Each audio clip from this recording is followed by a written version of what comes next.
अस्सलाम वालेकुम स्टूडेंट्स, उम्मीद है कि आप लोग खैरियत से होंगे। जैसा कि आपको मालूम है कि हमारा पार्टनरशिप रिटायरमेंट का टॉपिक चल रहा था, जिसके अंदर हमने सेल ऑफ इंटरेस्ट और ट्रांसफर ऑफ कैपिटल की बात की थी। आज के लेक्चर के अंदर हम क्या करेंगे, withdrawal of fund, simple payment method जिसको कहते हैं, सफिशिएंट कैश मेथड, कि जिसके अंदर जो रिटायरिंग पार्टनर होता है वो फर्म की रिसोर्सेज से या फर्म से उसको उसका इंटरेस्ट जो है वो पे किया जाता है। उसके ऊपर बात करेंगे कि कैसे पेमेंट की जाएगी रिटायरिंग पार्टनर को और उसका इफेक्ट जनरल एंट्री के ऊपर क्या होगा और आपकी बैलेंस शीट के ऊपर क्या इफेक्ट होगा। तो क्वेश्चन में कह रहे हैं कि पी, क्यू एंड आर तीन पार्टनर्स हैं आपके पास, were sharing profit and losses in the ratio of their capital. जो भी प्रॉफिट या लॉस होगा वो अपने कैपिटल के रेशियो से बांटेंगे। The balance sheet of their firm stood as under, उनकी जो बैलेंस शीट है वो ये दी हुई है। Balance sheet, cash 250, account receivable 120, merchandise inventory 430, equipment 590, total किया तो 13,90,000। याद है तो अकाउंट्स पेबल आपके पास कितना है, 40,000 का। पी का कैपिटल 450, क्यू का भी 450 और आर का भी 450, यानी कि इक्वल पार्टनर के कैपिटल है। केस क्या दे रहे हैं, क्यू इज पेड, क्यू को पे किए जा रहे हैं, तो इसका मतलब है कि रिटायर कौन हो रहा है, क्यू रिटायर हो रहा है और इसका कैपिटल कितना है, 450 है। इस पेड रुपीज 150, इसको 150 रुपीज पेड कर रहे हैं कैश की फॉर्म में from the firm resources and he takes equipment costing rupees 3 lakh. ठीक है ना, जब वो रिटायर हो रहा था अकॉर्डिंग टू द केस 1 उसको 1.5 लाख कैश दिया गया 150 और बाकी जो बैलेंस बचा 450 minus 150 is equal to 3 lakh. उस 3 लाख के लिए वो 590 में से क्या ले गया, इक्विपमेंट ले गया। तो देखते हैं कि इसकी ट्रीटमेंट कैसे होगी, एंट्री कैसे बनेगी और बैलेंस शीट के ऊपर इफेक्ट कैसे आएगा। केस 1, पार्टनरशिप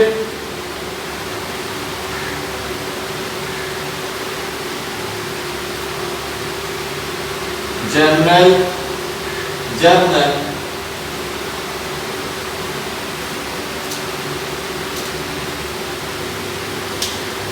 तो यहां पर रिटायर होने वाला जो पार्टनर है वो कौन है, क्यू है। 450 कैपिटल था, 450 ही पेमेंट दे रहे हैं, कोई कैपिटल में चेंजेस नहीं है, तो उसका कैपिटल हो जाएगा डेबिट, क्योंकि वो बिजनेस से जा रहा है। Cues capital debit by rupees 450 और उसको जो पेमेंट दी जा रही है, फर्म के पास कैश था 250, उसमें से 150 दे रहे हैं। एसेट बढ़ता है तो डेबिट, कम होता है तो क्रेडिट, तो कैश हो जाएगा क्रेडिट 150 से। और उसके बाद इक्विपमेंट लेके जा रहे हैं, इक्विपमेंट भी एसेट है। इक्विपमेंट था 590, कम हो गया 3 लाख से, 150 और 3 लाख 450, डेबिट और क्रेडिट दोनों साइड इक्वल है। तो ये तो कोई मुश्किल बात नहीं थी आपके लिए, क्योंकि फर्स्ट ईयर में आप बेसिक पढ़ चुके हो। To record the retirement of Q, ये आपने एंट्री बनाकर नरेशन रिकॉर्ड कर दी। अब देखते हैं कि बैलेंस शीट के ऊपर क्या फर्क आता है।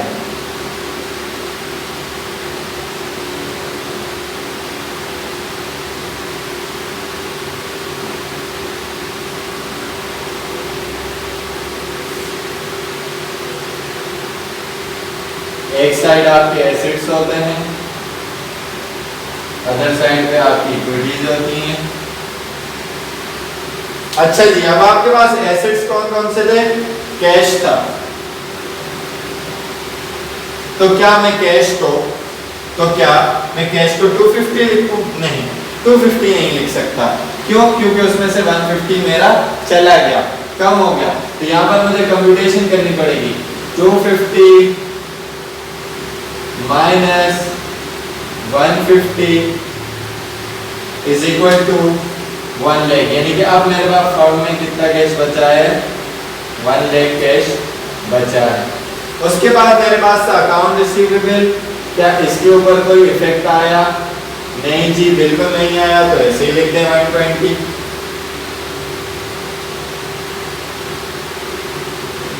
नेक्स्ट आपके पास मर्चेंडाइज इन्वेंटरी, कोई फर्क आया? नहीं आया, तो आप एज इट इज उसकी अमाउंट लिखते हैं मर्चेंडाइज इन्वेंटरी। मर्चेंडाइज इन्वेंटरी की अमाउंट 4,30,000।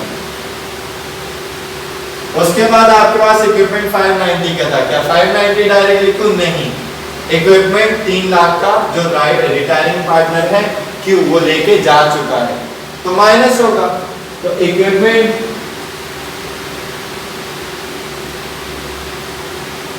इक्विपमेंट आपके पास था 590 का, माइनस कर दिया आपने 3 लाख। तो जब 3 लाख माइनस हो गए तो ये आपके पास बच गया 290। जब आप इसको टोटल करेंगे तो ये टोटल करके आंसर आ रहा होगा 940। ठीक है जी, 13,90,000 थे। 13,90,000 में से आप 3 लाख ले जाएं तो 1090 बच जाएगा, 150 ले जाएं तो 940 बच जाएगा। तो इसका मतलब ये हुआ कि टोटल एसेट आपके पास ये बचा है। इक्विटी साइड पे जाएं, अकाउंट पेबल आपके पास 40,000 था, उस पर कोई इफेक्ट बिल्कुल भी नहीं, कोई लायबिलिटीज की पेमेंट हमने की ही नहीं, तो 40,000 एज इट इज आ जाएगा। उसके बाद पी का कैपिटल, इसके ऊपर कोई इफेक्ट बिल्कुल भी नहीं, तो 450 एज इट इज आप लिख देंगे। क्यू का कैपिटल आएगा नहीं, टी अकाउंट का कॉन्सेप्ट पहले समझा चुका हूं, दोबारा बता देता हूं कि क्यू का कैपिटल कितना था, 450 था, डेबिट हो गया 450, दोनों साइड इक्वल, तो ये आपका कैंसिलेशन हो गई। तो ये तो आएगा नहीं, फिर कौन रह गया? आर रह गया। आर्स कैपिटल, इसका भी कैपिटल चेंज नहीं हुआ, 450 ही रहा। तो दोनों साइड आप टोटल कर लें, 450 450, ये आपके पास 9 लाख हो जाएगा, 40,000 लायबिलिटी का, तो 940, दोनों साइड बैलेंस शीट आपकी इक्वल हो गई है। तो बहुत ही आसान सा केस था, आई होप कि आपको कोई मुश्किल नहीं होगी इसको समझने में। सेकंड केस देखते हैं, वो कह रहे हैं कि क्यू इज पेड ₹1 लाख। अब केस 2 है, देखते हैं इसमें क्या चेंजिंग आती है। केस 2 में कह रहे हैं कि इस Q is paid 1 lakh cash from the firm resources, 1 lakh रुपए दे रहे हैं। पहले केस में 1.5 लाख दे रहे थे, दूसरे में 1 लाख दे रहे हैं, ठीक है जी। And is issued a 6 month 10% note for the balance, और जो बैलेंस बचा, जो बाकी पेमेंट बची 1 लाख कैश देने के बाद, उसके लिए आपने 6 महीने का 10% मतलब 10% इसको इंटरेस्ट भी दिया जाएगा, वो बाद की बात है। अभी हम जो ट्रांजैक्शन हुई है, जो क्रिएशन हुई है लायबिलिटी की, क्योंकि पार्टनर रिटायर हो रहा है, हमने उसको 6 महीने का इंटरेस्ट नोट जो है 10% इंटरेस्ट हमें नोट इशू कर दिया कि हम तुम्हें बैलेंस देंगे, दिया तो नहीं है, तो लायबिलिटी क्रिएट हो गई। लायबिलिटी क्रिएट हो गई मतलब लायबिलिटी बढ़ गई, लायबिलिटी बढ़ती है तो क्रेडिट। तो यहाँ पर जो चेंजिंग आएगी उसका कैपिटल तो कितना है, 450, कैपिटल के इक्वल लेकर जाएगा। यहाँ पर कैश उसको कितना दिया गया, कैश उसको दिया गया 1 लाख, तो 150 की जगह 1 लाख आ जाएगा। तो यहाँ पर दूसरी जो चीज दी गई वो इक्विपमेंट तो ना दिया गया।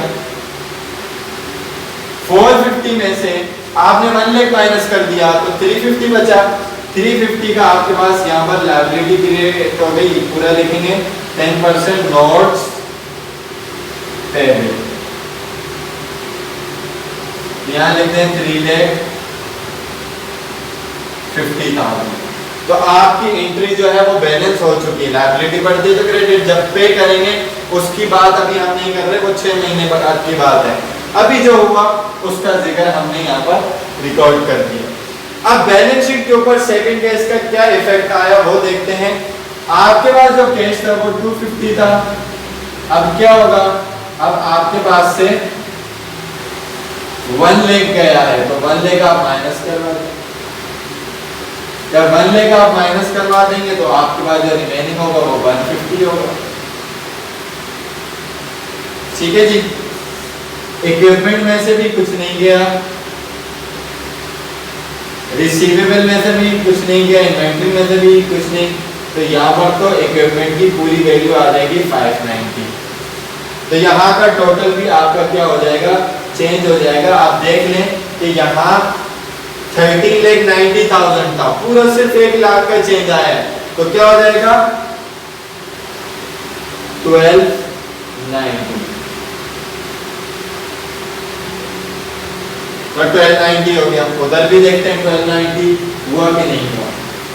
अकाउंट पेबल के ऊपर कोई चेंज नहीं,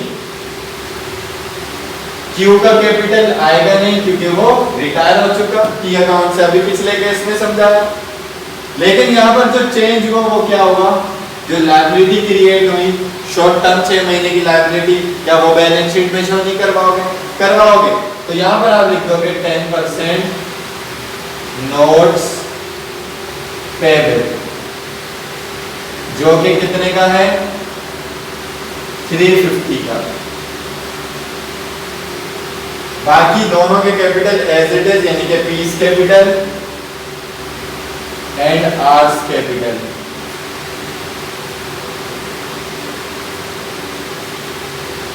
$450 एंड 450, दोनों साइड पर 450 9 लाख हो गया है आपका, और 940 तो पहले से था, 3 और 50 आप मिला दें तो 1290 हो जाएगा। तो यहाँ पर भी क्या आया 1290, क्योंकि 450 से कमी आ गई थी तो 940 बैलेंस रह गया था, लेकिन एक लायबिलिटी क्रिएट हुई 350 की। तो इसका मतलब यहाँ पर भी कितने का चेंज आया है, 1 लाख का ही चेंज आया है। दोनों तरफ 1 लाख का चेंज आया, यहाँ पर कैश की वजह से, यहाँ पर वो पार्टनर गया और एक लायबिलिटी क्रिएट हो गई 350 की, 450 माइनस 350, 1 लाख का चेंज आया। तो यहाँ पर भी आपकी बैलेंस शीट जो है वो बैलेंस हो चुकी है। तो आई होप कि आपको ये दोनों केसेस समझ आए होंगे। सेल ऑफ इंटरेस्ट भी आप देखें, ट्रांसफर ऑफ कैपिटल मेथड भी देखें, विड्रॉल ऑफ फंड भी देखें, तो तीनों में आपको थोड़ा थोड़ा फर्क नजर आएगा। आहिस्ता आहिस्ता आगे मजीद जब हम क्वेश्चन करेंगे, इसके बाद हम बोनस मेथड और गुडविल मेथड के ऊपर वर्किंग करेंगे और उसकी ट्रीटमेंट देखेंगे कि कैसे होगी। फिर उसके बाद हम रिवैल्यूएशन या मिक्स के ऊपर बात करेंगे और कुछ ट्रिकी क्वेश्चन जो होंगे वो करके हमारा चैप्टर कंप्लीट हो जाएगा।